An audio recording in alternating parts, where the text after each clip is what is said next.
이에 예수께서 제자들에게 이르시되 누구든지 나를 따라오려거든 자기를 부인하고 자기 십자가를 지고 나를 따를 것이니라. 아멘. 예수님이 제자들에게 하신 말씀입니다. 제자들만 아니라 무리도 있었는데요, 무리들에게 얘기하신 게 아니라 제자들에게 말씀하신 것입니다. 오늘날 진짜 그리스도인은 제자입니다.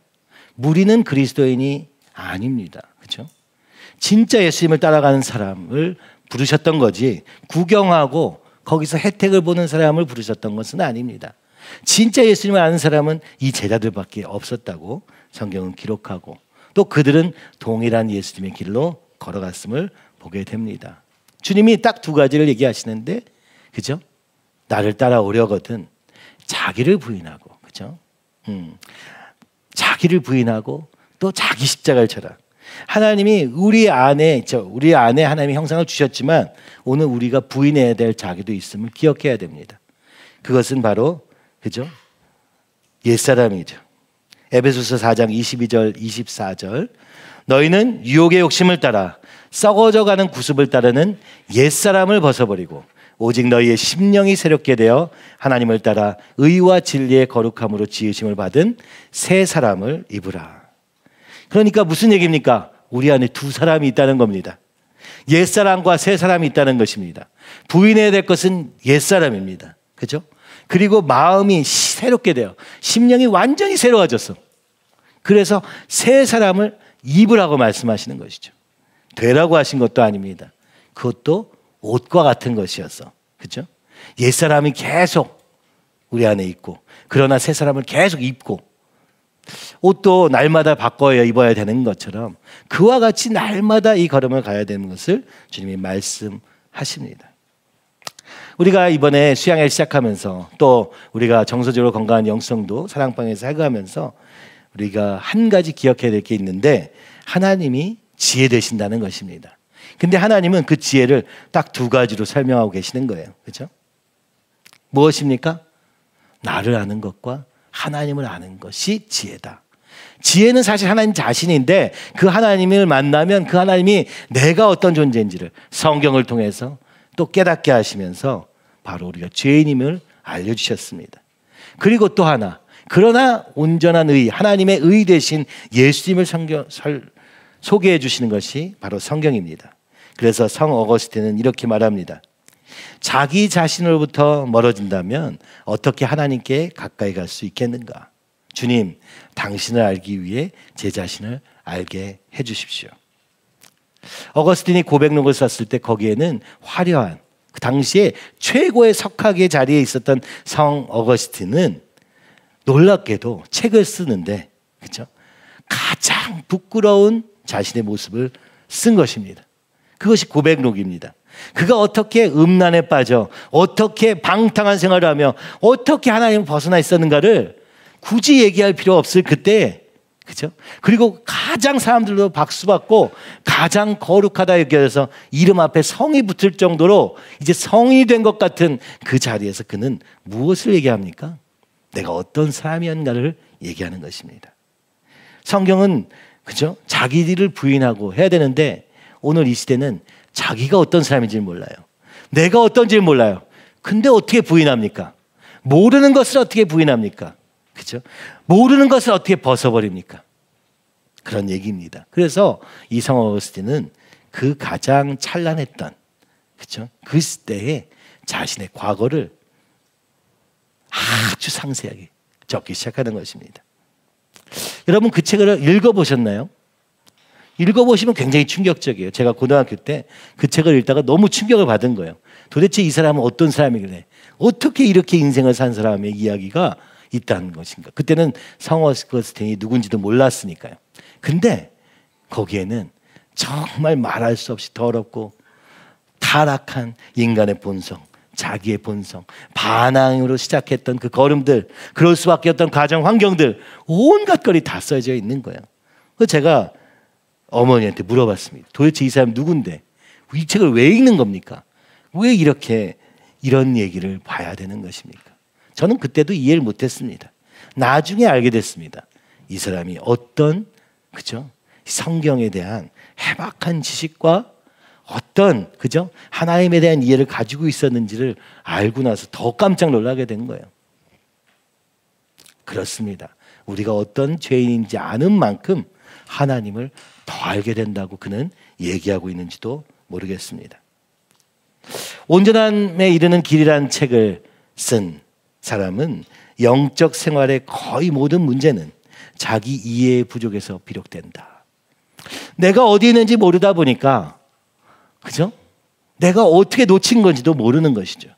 그래서 오늘 우리가 우리 자신을 알기 위한 방법들도 쓰고 있는 것입니다.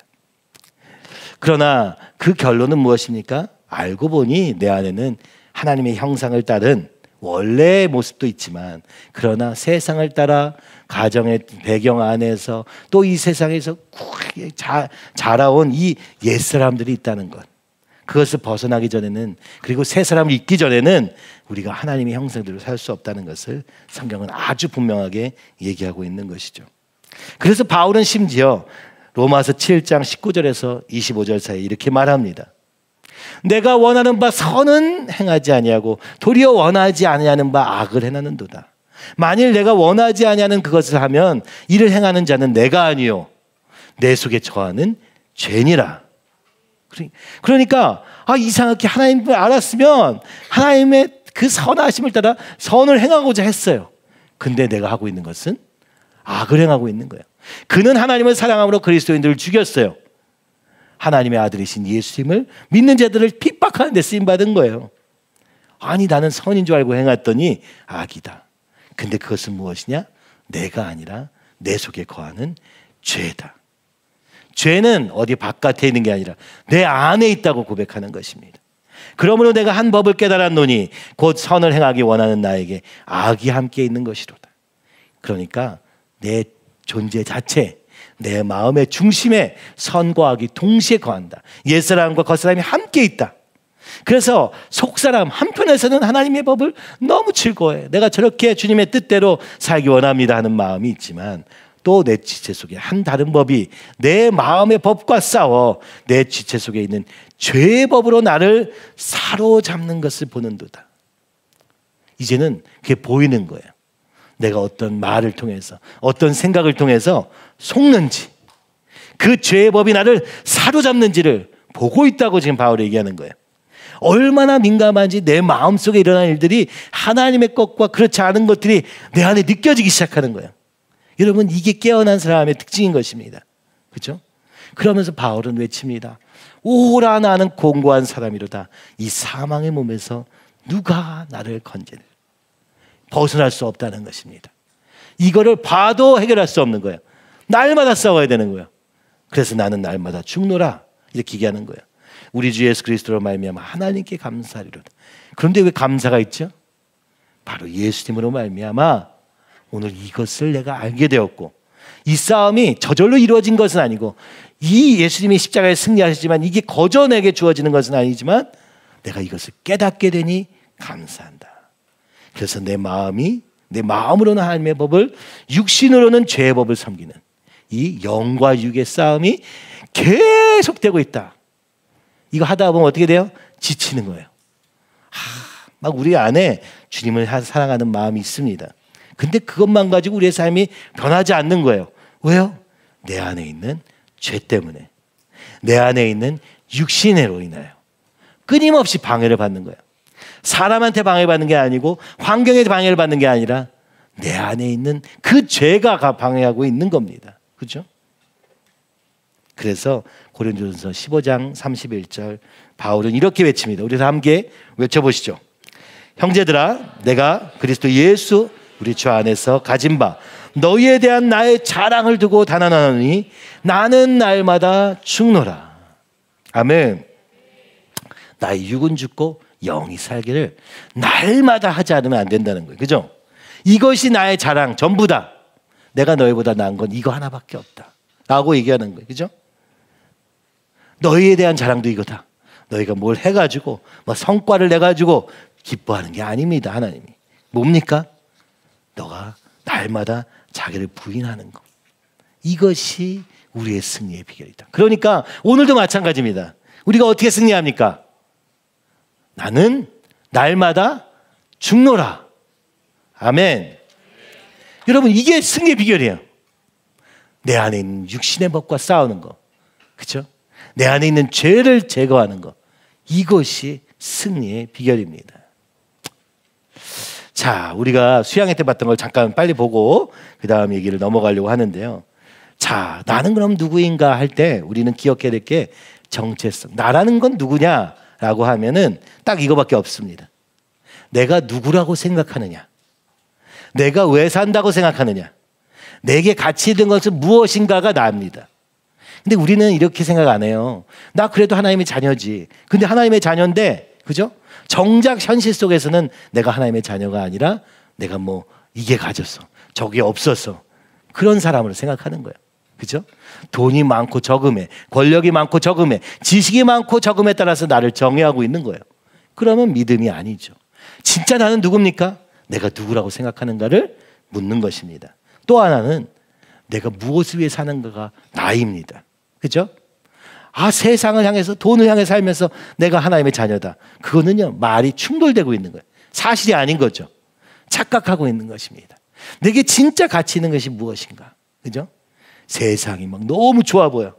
그것이 전부야. 그런데 내가 그리스도인입니까? 아니에요. 그죠? 나는 어떻게 정의되는가? 내가 누구라고 생각하는가? 그죠? 내가 내 삶의 목적이 무엇인가? 내게 진짜 중요한 게 무엇인가? 근데 이게 한 번에 결정되지는 않아요. 인생을 통해서 이게 정리되어가는 과정인 것은 분명합니다만 질문을 해봐야 되는 거죠. 그걸 어렵게 얘기하는 게 존재론, 목적론, 가치론이라고 말하는 것이고, 이걸 어떻게 하느냐? 말씀을 놓고 보면 알더라라는 거예요. 말씀을 놓고 보니까 내가 사실은 진짜 하나님의 자녀라고 생각하고 있지 않구나. 말씀을 놓고 보니까 내가 진짜 하나님 나라와 의를 위해 사는 게 아니구나. 그죠? 말씀을 놓고 보니까 내게 가치 있는 건 돈이구나.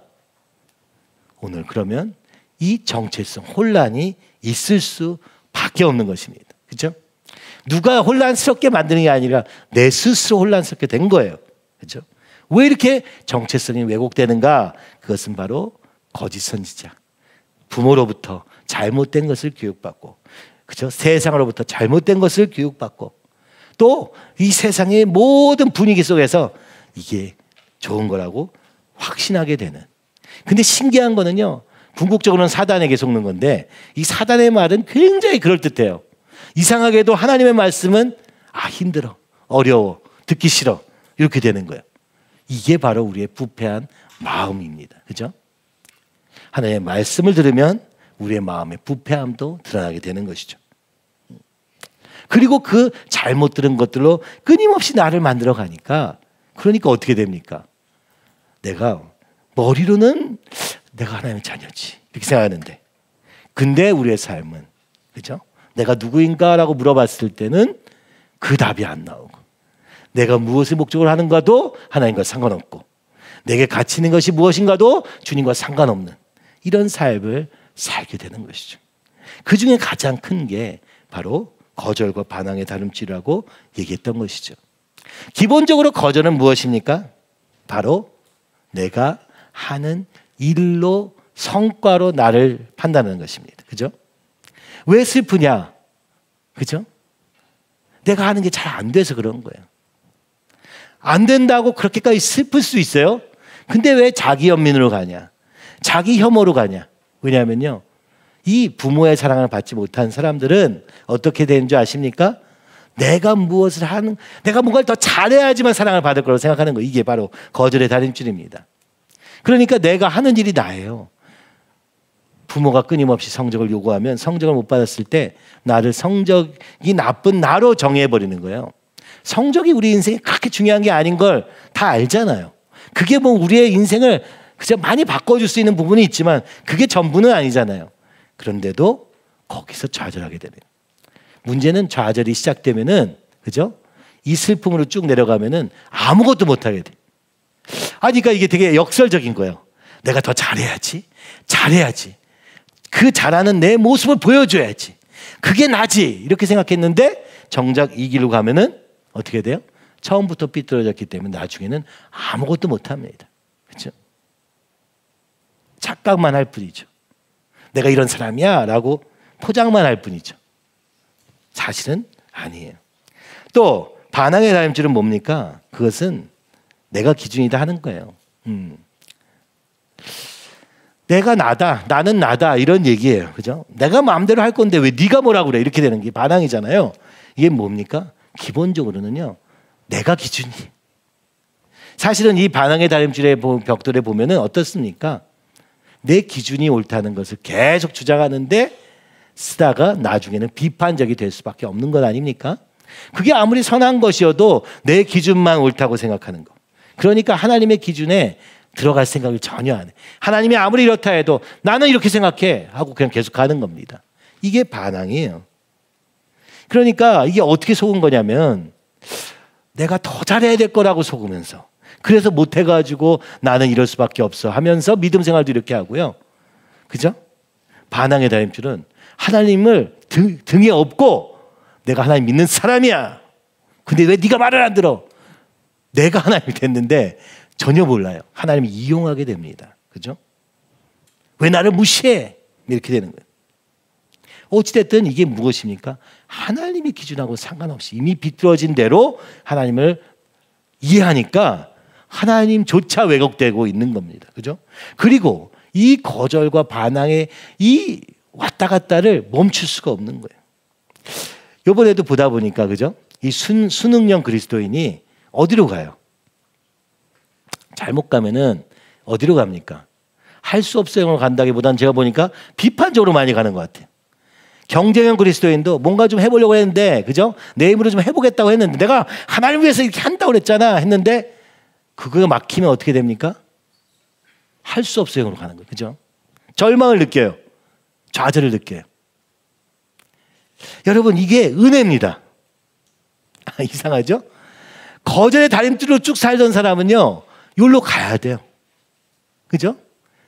그게 언제 되느냐? 제가 이번에 사실은 우리 해외 성도들이랑 많이 얘기하면서 재밌게도 주님의 교회를 세우다가 이걸 맞이하게 되는 거예요. 나는 원래 거절 쪽에 있었어. 항상 슬펐어. 근데요, 복음을 전하려면 어떻게 해요? 슬퍼가지고 복음 못 전합니다. 그렇죠?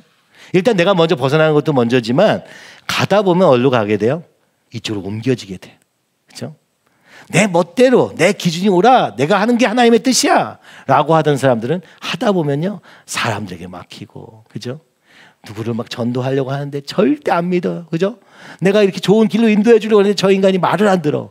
어떻게 됩니까? 좌절을 경험하게 됩니다. 내 방법이 안 되는구나를 경험하게 되는 거예요. 그죠? 우리 인생에서도 이걸 경험하지만 제가 보니까 주님 앞에서 살다 보면 이걸 경험할 수밖에 없게 되는구나. 거절해서 반항으로, 반항해서 거절로 왔다 갔다 하는 그것이 시작되는 것도 은혜구나라고 생각이 들어요. 왜냐하면요, 쭉 가면은 큰일 납니다. 그죠? 슬픔으로 해서 자기 연민으로 해서 자기 혐오로 해서 쭉 가면 어떻게 돼? 절망으로 가고 자기를 죽이는 길로 갈 수밖에 없어요. 근데 우리 교회 안에서 만나니까 어떻게 돼요? 이게 이렇게 돌아갑니다. 그죠? 그러니까 벽을 만나게 되는 거예요. 내 멋대로 살 수 없게 돼요. 공동체 유익입니다. 내가 원래 살던 대로 이게 옳다고 주장할 수 없게 돼요. 그리고 그걸 안 통하는 사람들을 만나게 돼. 게다가 그게 뭐 세상이면 어떻게 그러겠는데 주님 안에서 만나니까 얼마나 힘들어요. 그죠? 여러분들 어제도 사랑방장 하다 보니까 사랑방장 하다가 너무 좌절을 경험하기도 하고, 그죠? 분노를 경험하기도 해. 내가 널 돕는다고 하는데 왜 이렇게 말을 안 듣냐? 이 거절의 다림줄에 있는 사람은 이번에 사랑방장은 이번에 자기 사랑방원들이 수양에 안 와서 너무 낙심이 온 거야. 그렇죠? 너무 화가 나는 거야. 내가 이렇게 했는데 여기 안 왔다고? 그죠? 내가 이렇게 섬겨줬는데 네가 안 와? 이 분노가 먼저 오르는 겁니다. 여러분, 이것도 유익하다고 생각돼요. 내가 선하게 사람을 위해서 사는 사람으로 남지 못하게 우리 인간의 죄성들은 절대로 말을 들어주지 않습니다. 내가 원하는 대로 되지 않습니다. 그렇죠? 그래서 우리 벽을 만나게 돼. 그래서 이게 왔다 갔다 왔다 갔다. 저도 생각해 보면 한 교회 안에 있으면서 그랬던 것 같아요. 좀 해볼라 하는데 왜 이렇게 말을 안 들어주는지, 그죠? 더 화가 났다가 또 절망했다가 그럼 안 해 막 이러다가 또 막 힘을 내가지고 하다가 그죠? 왔다 갔다 합니다. 그것을 경험하는 건 뭡니까? 인간이 다 그렇구나. 사실 내가 그렇다는 걸 먼저 이해하기보다는 남이 저렇게 도와주려고 해도 도움을 안 받으려고 하는구나 부터 부딪히게 되고 그걸 하는 과정에서 내 속이 시끄러워지게 되고 그리고 내가 그렇다는 것을 깨닫게 되는 데까지 오게 됩니다. 그렇죠? 여러분 그림 보시면 거절 속에서 정욕을 향해서 달려가기도 하고 두려움에 휩싸이기도 하고 그죠? 반항의 다림질 속에서 교만해서 그죠? 내가 옳다고 주장하며 화를 내면서 이렇게 가기도 하죠. 이쪽에서 왔다 갔다 하다 보니까 우리 마음이 정함이 없어서 그죠? 하나님의 뜻이 옳다는 건 알지만 그 말씀대로 사는 일에 내 자신이 정렬되기가 너무 힘든 거예요. 그죠? 어쩔 때는 슬프고 어쩔 때는 화가 나고 이 속에서 왔다 갔다 합니다. 여러분 세상에서 직장에서 일하는 건 별로 이런 거 없어요. 사실은 그죠? 다 돈 받고 각자 역할을 하는 건데 위에 사람 말 들으면 되고 뭐 거기도 사람들이 살다 보니까 이게 심하겠지만요. 교회에서는 더 합니다. 삶에 의욕이 없고 문제가 가득한 사람이 와서 그걸 어떻게든 믿음으로 세우려고 하는데 절대 일어날 생각 안 해요. 저렇게 가면 정말 큰일 나겠다 해서 말을 해줘도 절대 말을 안 들어요. 뭐 말할 근거가 없죠. 왜 나한테 뭐라고 해? 하는 얘기만 듣다가 그죠? 진짜 우리의 인간의 이 뿌리 깊은 죄성에 대해서 깨닫게 됩니다. 그것은 다른 사람에게만 있는 게 아니라 나에게도 있다는 것을 깨닫게 돼요. 저 고집이 내 고집이고 저 절망이 내 좌절이라는 것을 같이 경험하면서 그 밑에 내려가서 그들과 함께 일어나야 되거든요. 그들의 슬픔 속에 들어가서 그 슬픔 속에서 한 걸음 한 걸음 나아가기를 제시해 주지 않으면 스스로 일어나는 사람 본 적이 없어요. 그 분노 속에 같이 들어가서 막 나한테 화를 내는 걸 경험하면서 그럼에도 불구하고 하나님이 이러시게 하는 것 아니면 그죠? 그 영혼을 살릴 길이 없다는 것을 저는 많이 느끼는 것 같습니다. 자, 이렇게 거절과 반항해서 왔다 갔다 하면서 그죠? 우리가 정말 믿는다고 하면서도 서로에게 모순되고 이상한 모습으로 살 때도 많습니다만은 그런데도 주님은 이렇게 말씀하십니다. 그러나 너희는 택하신 족속이요 왕 같은 제사장들이요 거룩한 나라요 그의 소유가 된 백성이니. 참 신기하죠. 하나님은 우리가 이렇게 못나게 살고 있는 것을 아는데도 불구하고 선포하심으로 시작하십니다. 너는 내 백성이다. 내 소유다. 내가 너를 그죠? 지명하여 불렀나니 너는 내 아들이라. 아멘. 여러분 그걸 붙잡을 수밖에 없는 거예요. 그죠? 그러면 이 다림질이 왔다 갔다 하는 건 멈췄어요? 안 멈췄어요. 안 멈춰도 붙잡아야 돼. 그죠? 그러니까 그 말씀에 의지해서 거기서부터 시작입니다. 변화를 할 때 어떤 단계를 거칩니까? 먼저 선포하는 것이죠. 홍콩 교회가 시작할 때 이 말씀을 시작했어요. 그런즉 누구든지 그리스도 안에 있으면 새로운 피조물이라. 이전 것은 지나갔으니 보라 새 것이 되었도다. 아멘. 홍콩에 있는 일본, 홍콩 다국적 부부잖아요. 그죠? 이 부부들이 모였는데 그들이 이걸 붙잡은 거예요. 주님 새롭게 되기 원합니다. 그래서 그들의 성교 공부 모임의 시작, 교회의 첫 번째 시작은 고후 517이었어요. 2004년도인가 그랬던 것 같아요. 고후 517이라는 이름을 정해버렸어요. 우리는 고후 517 모임이야. 우리는 새롭게 될 거야. 새롭게 하셨어. 그죠? 되었도다. 이미 주님이 새롭게 하신 것을 믿음으로 바라보고 거기서부터 싸우기 시작한 거예요. 그죠? 물론 그 믿음이 우리의 삶을 저절로 바꿔주진 않았어요. 그 다음에는 함께 이것을 끊임없이 싸워가는 또 싸움이 있었습니다. 그렇지만 이걸 믿었기 때문에 거기까지 갈 수 있었던 거예요. 또 선포가 필요하고요. 두 번째는 뭡니까? 드리는 것이 필요합니다. 그러므로 형제들아 내가 하나님의 모든 자비하심으로 너희를 권하노니 너희 몸을 하나님이 기뻐하시는 거룩한 산 제물로 드리라. 몸이라는 건 우리의 전부를 얘기하는 겁니다. 우리의 생명을 얘기하는 것이죠. 우리의 전인격을 얘기하는 것입니다. 주님께 다 드려라. 주님 불살라 주세요. 주님 새롭게 해주세요. 그죠? 이는 너희가 드릴 영적 예비는. 그게 뭡니까? 이 세대를 본받지 말고 마음을 새롭게 함으로 변화를 받아. 그죠? 세대를 따라가자는 것 첫 번째가 그겁니다. 이 세상을 쫓아가는 걸음을 멈춰야 됩니다. 그리고 두 번째는 뭡니까? 마음을 새롭게 해달라고 하는 것인데 이게 바로 회개입니다. 우리의 마음을 새롭게 해주세요. 그래서 우리의 방향을 바꿔주세요. 어긋나 있던 우리의 마음을 관역에 붙여주세요. 이게 회개거든요. 첫 번째 우리가 해야 될 일은 이 세대를 본받지 않는 것입니다. 굉장히 중요해요. 근데 이 세대가 어떤지 여러분 잘 모르시잖아요. 한 번도 생각해 본 적 없죠. 주님이 알려주세요. 그때마다 하나씩 이것을 버려야 됩니다. 따라가지 않기를 작정하는 거예요. 그리고 나서 주님 새로운 마음을 주시고 새로운 생각을 주시고 그리고 하나님의 뜻에 맞추기 원합니다 하면서 나를 드리는 것. 이게 예배예요. 예배라는 건 드리는 겁니다. 예배는 이렇게 와서 듣고 있는 걸로 끝나는 게 아니고 여기에 내 자신을 헌신하는 거예요. 그죠? 그래서 여러분 헌금도 드리는 거예요. 그래서 여러분 찬양도 드리는 거예요. 여기에 내 모든 거 봉사도 하는 거예요. 뭐예요? 나를 드리는 행위예요. 나를 드리는 행위. 이게 예배입니다. 그리고 나를 드렸으면 그 다음에 어떻게 됩니까? 그 다음에는 생각을 바꿔야 됩니다. 생각을 바꾸라는 건 생각을 이렇게 바꾸라는 게 아니고 정확히 얘기하면 고린도후서 10장 5절에 있는 것처럼 하나님 아는 것을 대적하여 높아진 것을 다 무너뜨리고 하나님의 말씀의 기준이 있어요. 근데 우리는 꼭 이게 요거보다 또 위로 가려고 그래. 그죠? 하나님이 근데 이렇게 이야기하신 게 이상하지 않아? 하나님 이거 모르신 거 아니야?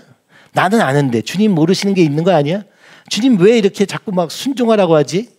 주님 잘 모르셔서 그런 거 아니야? 내가 주님보다 높아요. 그래서 이걸 무너뜨려야 됩니다. 어떻게 무너집니까? 인생의 문제를 만나서 무너집니다. 안타깝게도. 그걸 경험하면서 부서져요. 내 인생이. 내가 쌓아놓은 것이 무너질 때 무너지는 거예요. 근데 여기서 얘기하는 건 뭡니까? 우리가 그걸 내 인생 무너지기 전에 내 안에 하나님 아는 것을 대적하는 것을 무너뜨리려 작정해도 된다고 하는 것입니다. 어떻게 해요? 모든 생각을 사로잡아서 그리스도 예수님의 뜻 안에 맞추는 거예요. 예수님의 말씀에 맞추는 거예요. 그러니까 이 세상을 살다 보면은 이 말씀이 이게 뭐 작동이 되나? 뭐 이게 맞는 말인가? 이게 내 삶이랑 무슨 상관이 있어? 우리가 이렇게 살아요. 근데요, 참 놀랍게도 이 말씀대로 살았는데 그게 될 때가 있어요. 신기하죠? 2000년 전에 쓴 책인데 이게 살아서 역사하는 거예요. 주님이 오늘 이렇게 말씀을 우리가 큐티를 하다가 하나님 말씀하셨어요. 근데 그 진짜 그대로 됩니다. 이게 그냥 써 있는 책. 우리가 지금 생명의 삶하면 어때요? 맨날 써 있으니까 뭐 다 아는 거 아니야? 대충 보죠. 근데 거기 하나님이 내게 오늘 하는 말씀이 있어요. 아멘? 여러분 그렇게 생각 안 하면 여러분 새벽기도 해봐야 소용이 없어요. 오늘 주님이 하시는 말씀이 있어요. 매일같이 그게 발견되지는 않지만은 어느 순간 진짜 와닿습니다. 이게 살아있는 예수님을 만나는 경험이에요. 오늘 주님이 나에게 말씀하시는구나. 내 삶과 이 말씀이 쫙 연결이 되는 순간이 생기는 거예요. 그죠? 그 다음에 어떻게 합니까? 그 다음에는 내가 원래 가지고 있던 생각들을 다 이 말씀에 맞추는 거예요. 주님의 뜻이 내 생각보다 높고 크고 깊고 그렇다는 걸 믿는 거예요. 여러분 이게 처음에 진짜 황당합니다. 말 그럴까? 해보세요. 그렇습니다. 여러분 오늘도 하나님이 살아계시다는 것은 말씀을 통해서 우리에게 지금 말씀하고 계시다는 거예요. 그래서 말씀이라고 얘기하는 거예요. 주님 말씀하시니까 이게 하나님의 말씀이구나. 하나님이 지금 나에게 이렇게 말씀하시는구나. 여러분 그걸 믿는 만큼 여러분의 삶이 변화되는 거예요. 이걸 생각의 변화라고 얘기하는 거예요. 굉장히 중요합니다. 여러분 여기는 믿음이 필요해요. 그리고 나서 어떻게 합니까? 새로운 습관을 가져야 됩니다. 너희는 유혹의 욕심을 따라 썩어져가는 구습을 따는 옛사람을 벗어버리고 원래 있던 그 욕심, 그 유혹의 욕심 끊임없이 누가 또 유혹을 해요. 그죠? 그죠? 어떻습니까 여러분? 요즘 세상엔 돈이 최고 아니에요. 그죠? 비트코인, 우리 젊은이들은 비트코인에 목숨 걸고 부동산 뭐 이게 다 유혹이에요, 여러분. 그죠? 안 그래요? 그게 필요 없는 건 아니지만 거기다가 우리의 전 삶을 걸 필요가 전혀 없습니다. 근데 그게 옛사람이거든. 끊어야 됩니다. 유혹의 욕심대로 살았던 삶을 바꾸려면은 벗어버려야 된다는 거예요. 이거는요, 안 하기로 작정하는 거예요. 어제 제가 이제 그 성막을 연구하셨던 강문호 목사님이라는 분을 그때 1907 집회에서 만났잖아요. 그분이 지금 수도원을 만드시고 수도원에 살고 계세요. 그 얘기가 너무 궁금한 거예요. 저도 수도원에 관심이 많았는데 그분 한 전 세계 300개 정도의 수도원을 갔다 오신 거예요. 그리고 내가 만약 그죠? 다시 목회를 시작한다면 철저하게 주님 앞에 있기를 원한다 하면서 그분이 좀 몇 가지 얘기해 주셨는데 너무 사실은 마음에 와닿았습니다. 그분이 30년 이상을 목회하시면서 했던 얘기들부터 이제 깨닫는 그 모든 것을 얘기하시는데 그 얘기를 하십니다. 우리의 습관을 바꿔야 된다. 그런 얘기예요. 어제 그걸 들으면서 참 내가 여전히 이 옛사람을 못 벗어버리고 있구나 생각이 들었습니다. 그분은 이렇게 얘기하십니다. 한 달에 적어도 4번은 금식해라. 그죠? 1년에 적어도 한 달은 그냥 예배당에서 살아라. 그분이 그런 얘기를 합니다. 하루에 6시간씩 예배당을 떠나지 않는 것이 중요하다. 기도하고 말씀 보고 그리고 말씀에 더 깊이 들어가라. 뭐 몇 가지 얘기해 주셨는데 굉장히 많이 와닿았어요. 우리요 저절로 하나님을 알게 되지 않습니다. 세상도요, 여러분 일도요 저절로 일을 잘하게 되지 않잖아요. 근데 믿음도 마찬가지예요. 게다가 유혹의 욕심을 따라가는 옛사람도 있잖아요. 이거를요 싸워야 돼. 벗어버려야 돼. 그거는 아주 구체적인 행위로 나타나야 됩니다. 오늘 우리의 몸이 있는 곳에 마음도 있잖아요.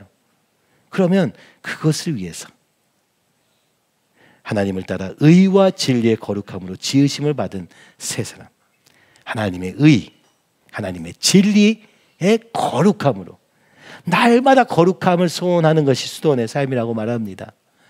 내 안에 온갖 더러운 것들로 인해서 하나님의 음성이 들려지지 않고 내 욕심에 끊임없이 끌려다니는 삶이 아니라 오직 주님만을 바라보는 삶, 그것을 위해서는요 오늘 우리의 순종이 필요한 것입니다. 저는 이런 생각을 해봅니다. 이 교회가 그저 주일날 잠깐 모여가지고 예배드리고 그 다음에 또 세상으로 나가는 그런 교회 말고 모든 삶이 주님과 동행하는 삶이 되고 오직 주님만 바라보면서 그 주님이 우리의 전부가 되어서 그 주님이 우리의 동력이 되어서 사는 삶을 주님이 살기를 원하신다. 아니 그게 당연한 거다. 이게 옛사람을 벗어버리고 새 사람을 입는 삶이라는 것을 우리가 머리는 아는데 실제로는 그렇게 살고 있지가 않은 거예요. 금식과 기도 그것밖에는 거룩할 수 없다고 그분은 얘기하신데 많이 공감이 되었습니다. 여러분 변화는 어떻게 이루어지는가? 말씀의 선포로 그리고 그 말씀의 나를 드림으로 헌신으로 그리고 그렇다면 이제 생각을 바꾸고 우리의 삶을 바꾸는 데까지 갈 때 진짜 그죠? 여기 얘기하는 것처럼 우리의 마음이 새롭게 되어 새 사람을 잊게 된다고 성경은 말씀하십니다. 이사야서 61장 1절에서 3절 주 여호와의 영이 내리셨으니 성령이 필요한 것이죠. 이는 여호와께서 내게 기름을 부으사 가난한 자에게 아름다운 소식을 전하게 하려 하십니다. 성령이 우리 안에 주시는 마음은 무엇입니까? 여기 보면 고치며 그죠? 선포하며 위로하며 자유를 주고 갇힌 자를 놓아주고 그죠? 오늘 우리가 사실은 묶여 있다는 거예요. 우리의 영적인 상태는 포로되어 있는 겁니다. 마음이 상했어요. 그런데 이 상처가 치유되지 않아요. 우리가 이제 봤지만 부모로부터 어릴 적부터 받은 상처가 저절로 치유됩니까? 그걸 부모에게 막 요구한다고 해서 그걸 들어줄 수 있는 부모가 있습니까? 이 땅에 없습니다. 우리는 서로 살면서 서로에게 상처를 주고 받으면 살고 있는 거예요. 이미 마음이 상해버렸어요. 근데 이거 고칠 길이 없습니다. 성령께서, 그죠? 예수님이 이 땅에 오셔서 한 일이 뭐냐? 이 마음의 상처를 고치시고 포로된 자, 죄의 포로가 됐어. 완전히 그에게 자유를 주시고, 죄로부터 자유, 그죠? 하나님으로부터 자유는 우리가 언제든지 할 수 있어요. 말씀에서부터 자유로워지라, 누구든지 할 수 있어요. 근데 죄로부터 자유는 아무나 할 수 없는 거예요. 갇혀 있어요. 내 자신에 갇혀 있지 않습니까? 내 생각에 갇혀 있고, 내 감정에 갇혀 있고, 내 경험에 갇혀 있고, 이 세상, 이 시대에 갇혀 있고, 다 갇혀 있는 건 아닙니까? 우리에겐 치유와 해방과 그리고 은혜가 필요하다고 말씀하시는 거예요. 이것은 어떻게 이루어졌는가? 바로 십자가를 통해서 이루어진 일이라고 성경은 이야기합니다. 이사야서 61장, 바로 이것이 성령께서 우리 가운데 일하실 일이요, 바로 예수 그리스도를 통하여 온전하게 이루신 일이라고 말씀하고 있는 것이죠. 지난주에도 잠깐 보여드렸지만, 그래서 이 모든 것에, 그죠? 이 치유와 해방과 은혜의 모든 최종적인 결론점은, 또 하나님의 다림줄, 말씀의 기준의 가장 최종적인 결론은 어디에 있느냐? 바로 십자가에 있다는 것을 보여줍니다. 그렇죠? 우리의 거절로 인한 이 불신, 반항으로 인한 교만을 해결할 길은 오직 믿음과 겸손밖에 없으며, 그렇죠? 믿는다는 것은 행함으로 나타나게 되며, 야고보서에 있는 것처럼 행함 없는 믿음은 가짜라고 말하지 않습니까? 정말 우리의 이 거절의 다림줄에서 믿음을 사용하여서 주님께 행함으로 나아가는 걸음, 또 이 반항의 다림줄에서 끊임없이 교만한 우리, 그죠? 이 교만을 겸손으로 바꾸어 어떻게 합니까? 작은 자를 섬기는 섬김으로 나아가는 걸음을 통하여서, 그 십자가의 하나님의 원리를 통하여서 우리가 새 사람이 된다고 우리는 이 수양을 통해서 보게 된 것이죠. 그것은 바로 날마다 새 생명을 통해서, 일과를 통해서 우리가 보았던 그림, 바로 이것이 바로 우리의 사명과 인격. 행함과 고백이라는 말은 동일한 말로 사명과 인격인 것입니다. 우리의 불신의 늪에서 믿음을 사용하여서 사명을 이루는 삶으로 가는 것, 거절의 다림줄은 사명이 필요한 것입니다. 그죠? 이 반항의 다림줄은 뭐가 필요한 것입니까? 인격을 이루어야 되는 것입니다. 이번에 홀과 크리스찬 아카데미에서 주제가 성령의 9가지 열매예요. 아까 노래 들으셨죠? 애들이 이제 다 알게 된 거예요. 성령의 9가지 열매를 영어로도 알게 됐어요. 그 마지막은 무엇입니까? 자기 절제입니다. 셀프 컨트롤. 자기를 내가 원하는 대로 움직일 수 있게 되는 게 자기 절제 아닙니까? 내가 기도하고 싶을 때 기도하고, 내가 말씀 보고 싶을 때 말씀 보고, 내가 정말 주님을 전하고 싶을 때 전할 수 있게 되는 게 인격 아닙니까? 그렇죠? 생각으로는 기도해야지 하는데 몸이 하나도 안 움직여져. 마음도 하나도 안 움직여. 그래서 기도를 안 해. 이게 우리의 인격입니다. 그죠? 행함과 고백, 사랑, 그죠? Love and work은 바로 인격과 사명에 대한 얘기인 것을 우리는 기억해야 됩니다. 그러니까 십자가를 통해서 완성되는 게 무엇이냐? 아까의 정체성의 가장 중요했던 부분인, 그죠? 삶의 목적이 바로 하나님의 부르심, 곧 사명이 되며, 그것이 이루어가던 방법은 온전한 인격으로 거룩해지는 것을 목표로 하는 것이 바로 예수님이 이 땅에 오셔서 십자가를 지시고 죽으심으로 말미암아 이루신 일의 최종적인 목표라는 것입니다. 이것이 창세기 1장 27절, 28절에 있는 하나님의 형상의 모습이라는 것이죠. 다스리고, 그죠? 정복하고 충만한 것, 이것은 오늘날 이 세상의 다스림과는 다른, 정복과는 다른, 그죠? 충만과는 다른 의미라는 것입니다. 사랑으로 다스리고 사랑으로 충만하고, 오직 그 놀라운 인격적인 다스림, 바로 이것이 하나님의 십자가를 통해서 우리 가운데 이루고자 하시는 것입니다.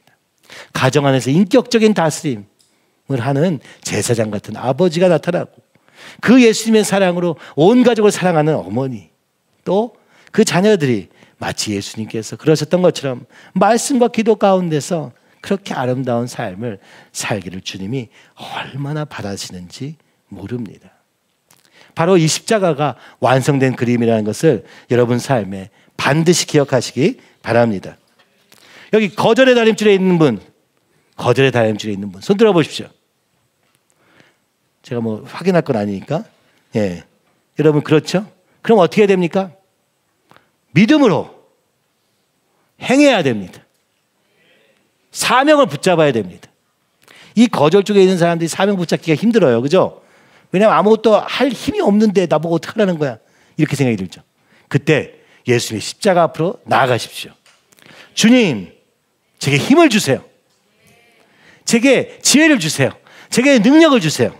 그럼 주님이 주십니다. 그러면 행함 없는 믿음이 아니라 행함 있는 믿음이 될 줄 믿습니다. 또 반항의 다림줄, 그죠? 어떻게 하라고요? 겸손하게 섬겨라. 너무 쉬워요. 너무 쉬운데 제일 어려워. 야, 못난 사람이 있어요. 그죠? 내 마음에 안 들어. 내 기준에 저 사람은 아니야. 그런 사람을 섬기라고요. 사실 여러분도 부족합니다. 사실 여러분도 잘못됐어요. 그렇지만 성경은 받았잖아요. 교회 안에서. 근데 참 신기한 게 제가 보니까 교회 안에서 자기도 성경을 받았으면서 남을 섬길 생각을 절대 안 해. 나 이제는 내가 뭐 하나님이에요? 내가 기준이야. 왜 쟤는 저래? 왜 쟤네들은 저래? 비판만 해야 돼요. 거리를 둬요. 아유, 쟤랑은 안 되겠다. 저 사람은 안 되겠다. 여러분, 교회는요, 항상 이거의 반복입니다. 그죠? 처음에 한 사람이 오면은 우리가 사랑으로 감싸주고, 그죠? 그가 여기 안에서 편안하게, 그죠? 안정을 취할 수 있도록 돕습니다. 그러나 그게 딱 끝나면 어떻게 돼요?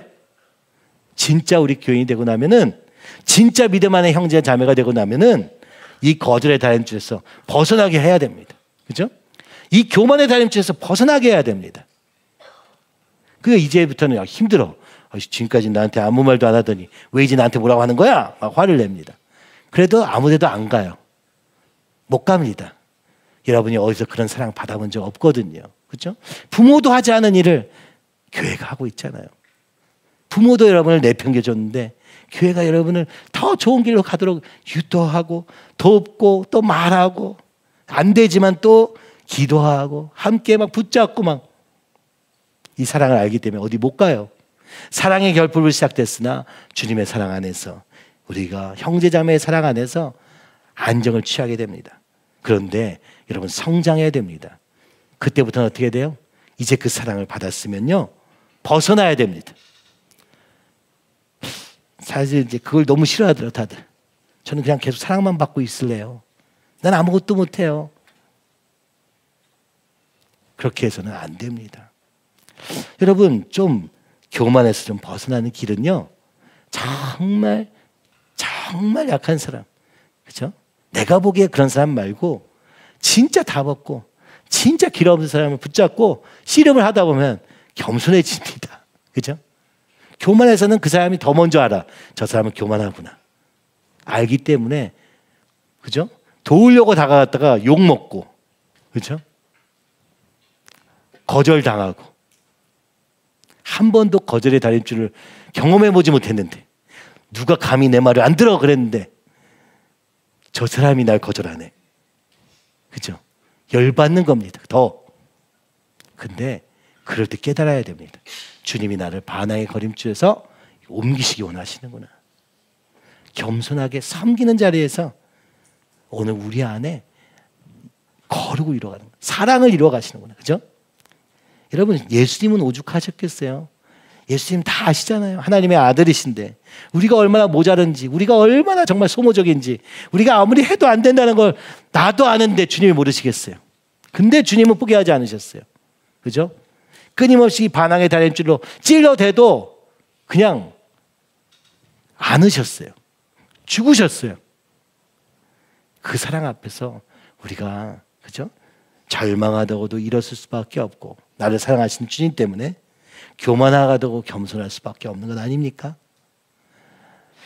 정말 반항적인 사람을 보면서 내 안에 저게 있다는 걸, 내가 그렇게 주님을 반항해 왔다는 걸, 정말 거절의 속에서 슬픔에서 헤어나지 못하는 삶을 통해서 내 안에도 그 슬픔이 있어서 오늘 주님께 나가지 못한다는 걸 발견하고 함께 일어서는 걸음을 걷는 것입니다. 복음을 전하면서 말입니다. 그래서 여러분, 이번 수양회 때 제일 중요한 것은 이것입니다. 이 그림, 그죠? 거절의 다림질하면 믿음으로 일어서서 행하시기 바랍니다. 그죠? 또 우리가 반항의 다림질에 있다면 이제 겸손하게 다른 사람을 섬기는 일에 내 자신을 좀 들여보시기 바랍니다. 과정을 우리가 함께 걸어가는 것이죠.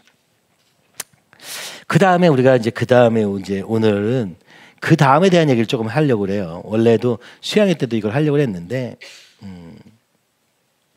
이번에 여러분 아주 유명한 목사님이 실족한 장면을 우리 전 한국교회가 보았습니다. 그죠? 음란으로 쓰러지는 것을 보았고 탐욕으로 끝나는 것을 보았습니다. 여러분 그때 어떤 생각이 드세요? 아, 목사님 왜 저래? 이렇게만 생각이 드시나요? 그게 한두 번이 아니고 얼마나 많은 이 쓰러짐들이 있는지, 그죠? 그걸 보면서 여러분 어떻게 생각하십니까? 아마 제일 편한 건 그거야. 그러니까 나는 하나님 위해서 안 살 거야. 어차피 난 실패할 거니까. 이게 제일 쉬운 방법입니다. 나도 안 하고 너도 안 하고 우리 다 하지 말자. 우리는 어차피 안 되니까 포기해버리는 거야. 근데 주님은 포기하지 않으셨거든요. 제가 그 일을 보면서 사실은 앞뒤 전후를 또 더 깊이 보면서 무서운 영적인 것을 보았습니다. 그것이 무엇입니까?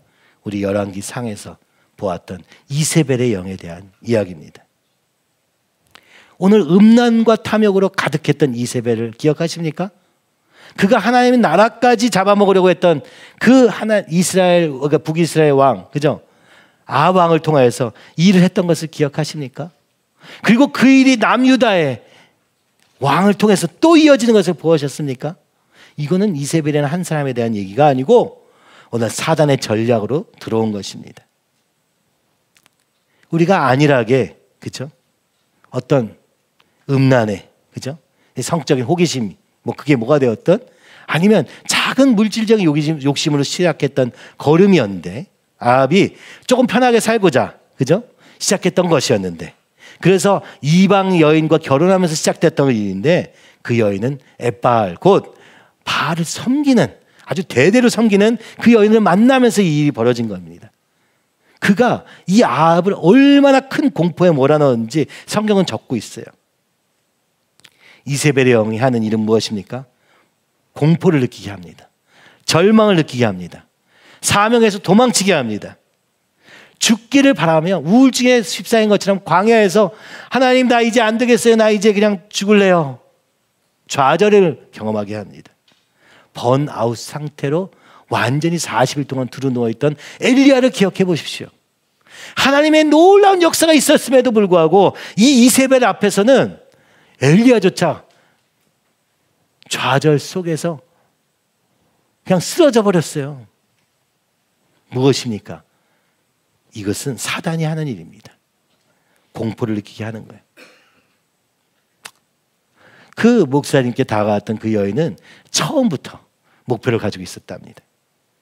누구를 통해서 내가 내 힘을 과시하며 그 하나님의 이름으로 내가 높아질까를 계획했다고 말해요. 그래서 그가 말했던 모든, 그죠? 원래 그 여자가, 그죠? 정치, 국제정치학을 한 박사 학위를 받은 사람인 거예요. 한국의 정세에 대해서 잘 아는데 내가 어떻게 하면 이 정치인이 좀 돼볼까 했는데 내가 될 수가 없어. 그래서 한 남자를 골라야겠다라고 생각했다는 거예요. 근데 보니까 정치인보다 더 쉬운 사람인데 목사님을 통해서 이 일을 해야겠다고 생각했다는 거예요. 그래서 그 중에서 제일 말 잘 들을 것 같은 목사님을 접근한 거예요. 근데 그 목사님은 결혼했어요. 그렇지만 상관은 없었다고 얘기해요. 그러나 내 목표를 위해서 만들 일은. 설교의 내용도 다 정해주고 옷도 정해주고 어떻게 하면 사람들에게 인기를 거둘지도 다 알아서 그것도 다 준비해 줬다고 얘기합니다. 이세벨이 아닙니까? 내 야욕을 하기 위해서 음란과 욕심을 계속 자극해서 공포 속에서 부르심을 내팽개치게 만든 그 이세벨의 영이 오늘 이 시대에 역사하고 있는 영입니다. 성경은 말합니다. 예후 군대 장관과 같이 단호하게 대적하라. 잘라버려라. 이렇게 얘기합니다. 이거는요 말로 어떻게 해서 되는 게 아니라는 것입니다. 그렇죠? 끊어내는 수밖에 없는 거예요. 여러분 이런 악한 시대를 살고 있다는 걸 기억하십시오. 베드로전서 5장 5절에서 9절은 우리가 어떻게 살아야 될까를 설명하시는 본문인데요. 여기 보면은 이렇게 얘기합니다.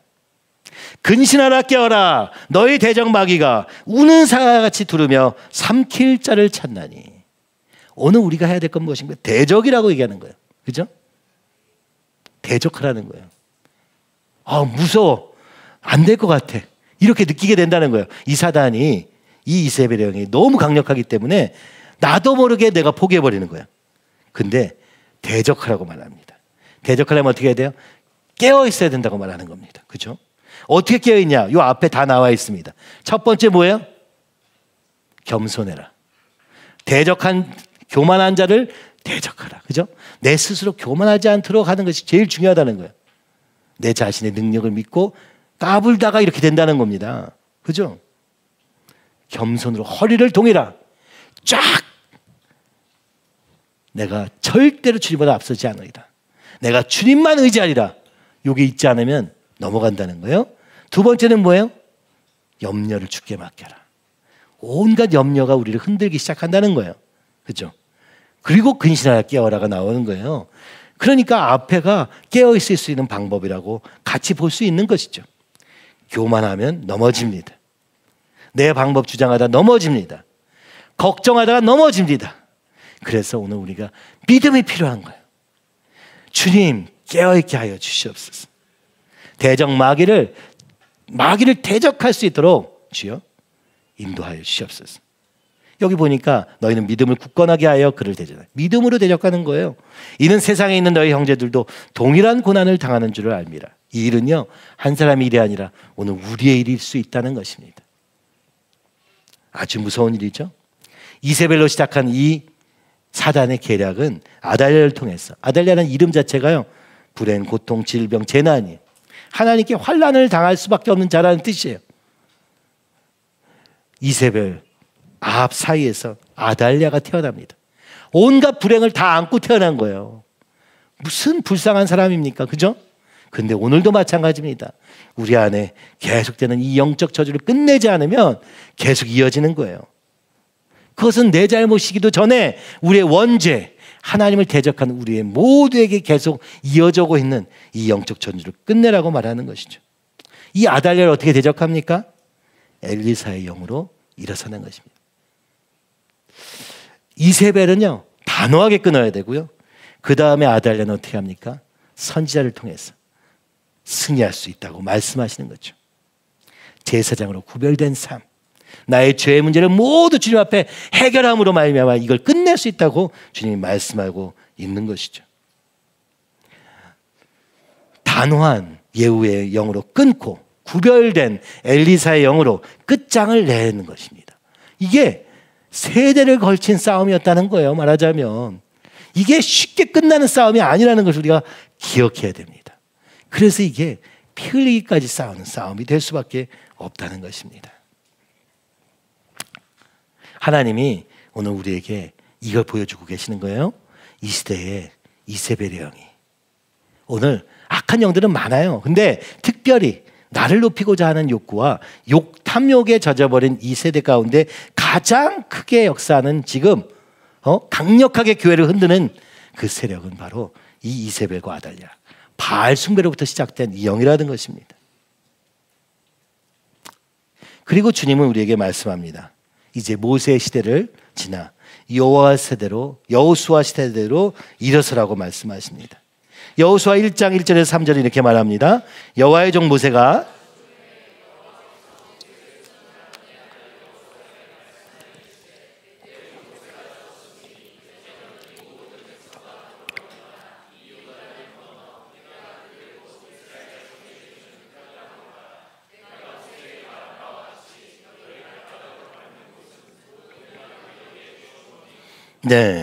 여호수아 1장은요 어떻게 시작합니까? 모세의 죽음으로 시작합니다. 너무나도 슬픈 사건인데 주님은요 오셔서 이렇게 얘기합니다. 내 종 모세가 죽었으니 이제 너는, 이렇게 얘기하는 거예요. 주님이 약간, 그죠? 우리가 생각할 때 슬픔을 같이 공감해주고 막 얼마나 슬프니 이렇게 해줘야 된다고 생각하지 않으시나요? 그러나 하나님의 길에는 분명한 길이 있었던 것입니다. 여호수아에게 말합니다. 마치 정신 차리라고 얘기하는 것 같아요. 이제 너는, 이렇게 합니다. 이 모든 백성과 더불어, 여기 세 가지가 있어요. 일어나, 그죠?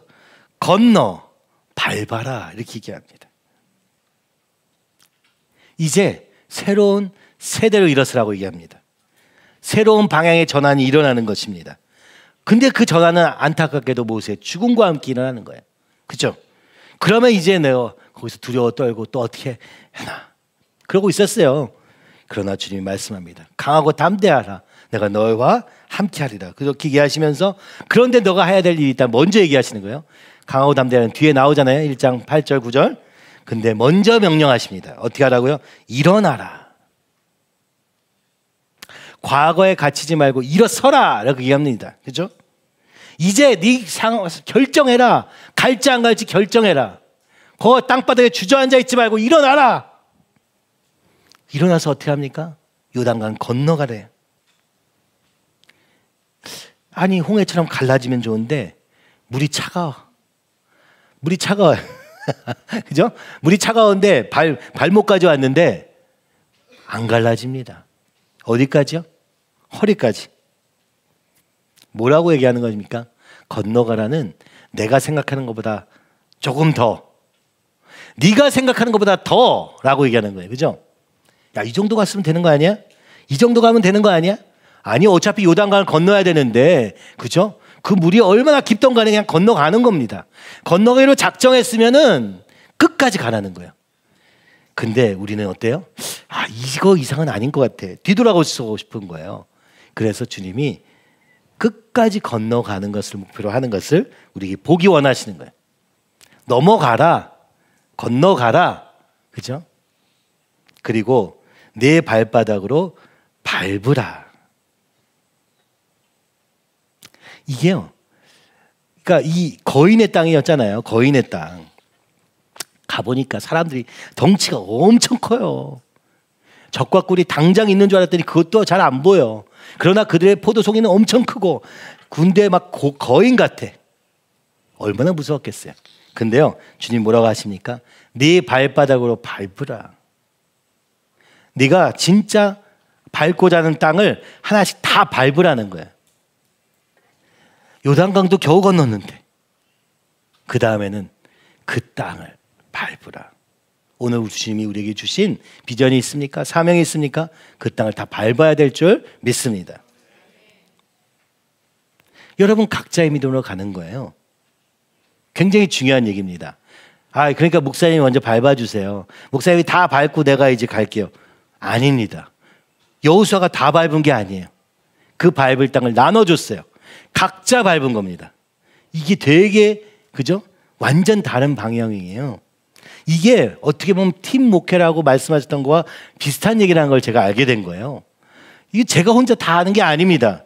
여러분의 믿음의 만큼 밟는 거예요. 그리고 그만큼 주어지는 거예요. 내 믿음만큼 주어지는 거예요. 디모데전서 1장 18절 19절 바울이 디모데에게 한 말입니다. 아들 디모데야, 내가 내게 이 교훈으로서 명하노니 전에 너를 지도한 예언을 따라 그것으로 선한 싸움을 싸우며 믿음과 착한 양심을 가지라. 네, 무슨 얘기입니까? 저는 이 말씀 보면서 이 생각했어요. 이미 주님이 다 보여주셨다. 우리가 가야 될 거는 뭐 안 보여주신 게 하나도 없어요. 다음 세대 교육, 그죠? 복음으로 전하는 삶, 선교 다 보여주셨습니다. 북한 땅도 보여주셨고 이슬람도 보여주셨고 이스라엘도 보여주셨어요. 다 보여주신 거예요. 누가 믿음으로 밟을 것인가 남은 겁니다. 먼저는 누가 일어날 것인가, 누가 건너갈 것인가, 누가 그 땅을 밟으러 네 발바닥으로 밟을 것인가, 주님이 지금 말씀하고 계시는 거예요. 여러분 일어나시기 바랍니다. 건너가기 바랍니다. 그리고 땅으로 밟을 땅을 주님께 받아서 가기를 간절히 소원합니다. 이 새로운 리더십을 우리가 쉽게 말하자면 이런 믿음이라고 말할 수 있어요. DIY라고요. 여호수아의 리더십을 정리하자면 DIY 신앙이 필요한 거예요. 여러분 아시겠죠? 스스로 하시기 바랍니다. 이 책에 있는 내용을 제가 한번 여기 썼어요. 모세는, 자 한번 읽어보세요. 모세는 하나님의 징계가 필요할 때조차 중보했다. 오늘날도 수많은 목회자가 교인들이 자신에게 의지하도록 내버려둔다. 몇 시간이고 상담하며 24시간 대기한다. 하지만 양떼에게 더는 집중적인 관심이 필요 없을 때가 온다. 양떼가 자신의 삶을 향한 하나님의 뜻을 발견하고 성숙하기 시작하는 때가 온다. 양떼가 직접 싸울 수 있도록 해주지 않는 한 결코 요단강을 건너 약속의 땅을 취할 수 없다. 그 다음에도 또 있어요. 여호수아의 시대에는 구름기둥과 불기둥이 사라졌습니다. 구름, 불, 천둥과 번개는 사라지고 이제는 하나님의 말씀에 따라 움직여야 했다. 하나님은 그들이 나아갈 방향을 여호수아에게 말씀하셨고 여호수아는 그 말씀을 백성에게 전달했다. 그래서 백성은 새로운 리더를 한층 더 신뢰해야 했다. 그들은 눈으로 보이는 것에서 성령으로 말미암아 보는 것으로의 전환을 경험했다. 온 백성이 주님의 말씀을 듣고 성령으로 본 돌파구를 약속을 향해 나아가기 시작했다. 아멘. 여러분, 오늘 여호수아의 시대라는 건 이와 같은 것을 얘기하는 것입니다. 가나안 땅 정복은요, 혼자 다 할 수 없어요. 목사님도 이 얘기를 정말 많이 하셨어요. 근데 저는 그때 못 알아들었습니다. 저는 그때 깨어있을 수 없었어요. 왜냐하면요, 목사님이 알아서 하시겠지. 그래서 뭘 해야 될지도 몰랐던 건 아니에요. 보기도 했어요. 그러나 내가 내 믿음으로는 좀 어렵지 않을까 이런 생각을 저는 많이 했던 것 같아요. 이건 저에게 하시는 말씀이기도 하고 여러분에게 하시는 말씀이기도 합니다. 이제 가나안 땅 정복은 각자 주어진 사명을 붙잡고 가는 걸음이 될 수밖에 없습니다. 지금 세워진 사역자들은 다 주님이 주신 그 사역지가 있는 거예요. 그렇죠? 그것을 정복해야 될 책임이 있는 거예요. 집사님들을 통해서, 청년들을 통해서 함께 이것을 이루어가라고 주님은 말씀하고 계시는 거예요. 더 새로울 것도 없는 이야기예요. 지금까지 해왔던 것을 또 해가라고 바울이 디모데에게 얘기했던 것처럼, 그렇죠? 전에 너를 지도한 예언을 따라 선한 싸움을 싸우러 가지 않았습니까? 믿음과 차가운 양심을 가지고 그 가던 길을 계속 가라고 말씀하고 있었던 것이 오늘 우리에게 하시는 말씀이라는 생각이 들었습니다. 그리고 이 리더십은 여호수아만의 리더십이 아니라 갈렙의 영성이 필요하다고 이야기합니다. 갈렙의 받은 땅은 헤브론이었습니다. 헤브론은 연대, 동행, 교제라는 뜻입니다. 무슨 얘기입니까? 이 가나안 땅을 정복하려면 함께 연합하고 거룩하며 책임감이 필요하다는 걸 얘기하고 있는 거예요. 그렇죠? 이 땅은 우리의 힘과 능력과 돈으로 하는 게 아니라 함께함, 하나님 안에서 하나됨, 그리고 그 하나된 게 어디를 향해서 주님이 우리를 만들어가고자 하시는 인격, 꼭 거룩이고요. 그리고 그것을 나의 것으로 받아들이는 책임감이 필요하다. 이것이 여호수아 갈렙의 영성이라고 말할 수 있습니다. 이것을 위해서는 무엇이 필요합니까? 메뚜기 근성을 버려야 됩니다. 민수기 13장 33절에 보면은 거기서 네피림 후손인 아낙 자손의 거인들을 보았나니 우리는 스스로 보기에도 메뚜기 같으니 그들이 보기에도 그와 같을 것이라. 가나안 땅 갔더니요, 거인들이 있네요. 거인들. 비교해서 보니까 우린 메뚜기야. 한 손에 그냥 끝날 것 같아 보입니다. 이걸 메뚜기 근성이라고 말하는 것이죠. 스스로를 메뚜기로 여기는 것. 세상이 너무 커 보여서 그래, 믿음은 메뚜기 같은 거야. 이렇게 생각하는 거. 어떻게 됩니까? 약속이 아니라 거인들에게 초점을 맞춰질 때, 세상에 초점이 맞춰질 때, 보이는 것에 초점이 맞춰질 때 이렇게 될 수밖에 없다고 말하는 것이죠. 그것은 무엇입니까? 첫 번째, 의심하는 마음, 그리고 그로 인한 부정적인 말들입니다. 오늘 우리 안에 끊임없이 하나님을 의심해요. 하나님이 약속 주셨는데도 그럴까 아닐까? 그리고 끊임없이 말을 해야 돼. 부정적인 말들로. 여러분, 그러면 절대로 가나안 땅을 정복할 수 없습니다. 두 번째 뭡니까? 불신앙. 당연한 얘기죠. 오늘 주님의 말씀에 절대적인 신뢰를 가지고 주님이 인도하신 걸음을 가지 않는다면 우리는 결단코 걸어갈 수 없을 것입니다. 세 번째가 무엇인가? 왜곡된 자아상입니다. 참 놀랍죠? 제가 사실은 이게 왜 이렇게 된 거냐면은 오늘 하는 내용 마지막 부분은 이세벨의 여행에 대해서 하나님이 보여주신 한 분이 계셨어요. 2020년도에 그 강의를 엄청 많이 들었습니다. 그분 자신이 이세벨 영에 사로잡혔던 사람이었어요. 여자 목사님이셨어요. 그런데 이게 내가 했던 일을 기억하면서 오늘 온 교회 안에 역사하는 이 여인들로 말미암은 역사가 무엇인가, 그걸 이세벨 영으로 정리한 책에 참 놀랍게도 마지막에 여호수아 칼렙이 얘기가 나오는 거예요. 무슨 얘기입니까? 왜 이 싸움을 싸워야 되느냐? 왜 이렇게 사단이 방해하느냐?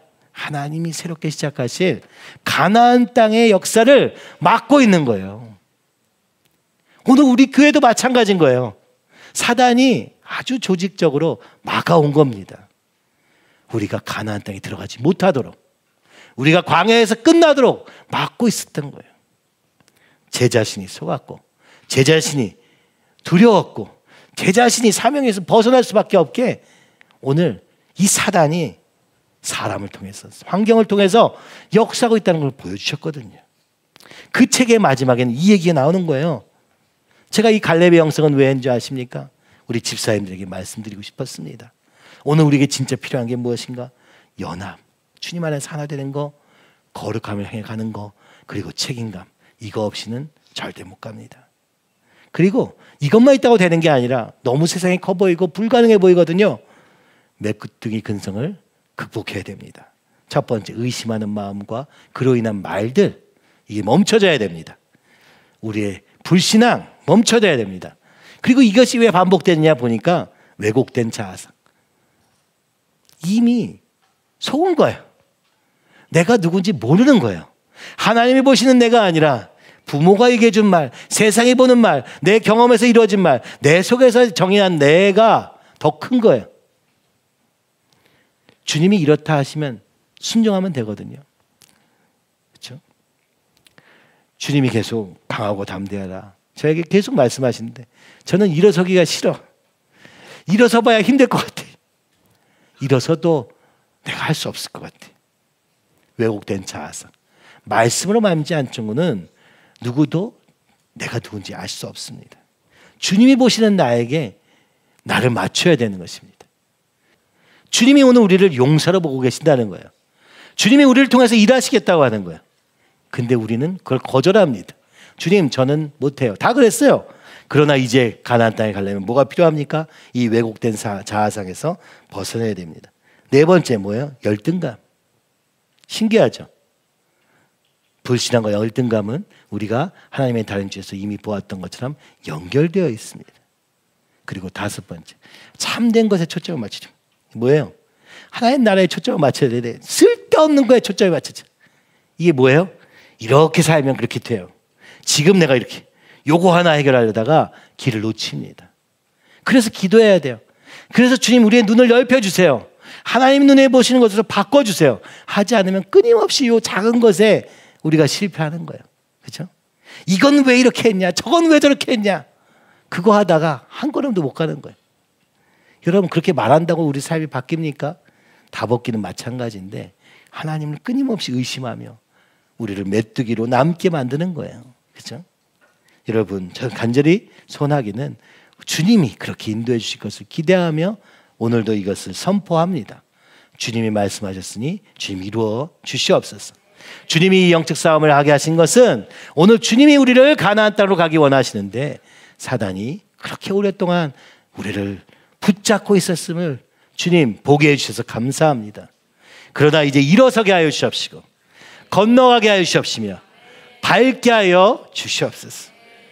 우리의 힘으로가 아니라 오늘도 살아계신 주님이 하실 것을 믿습니다.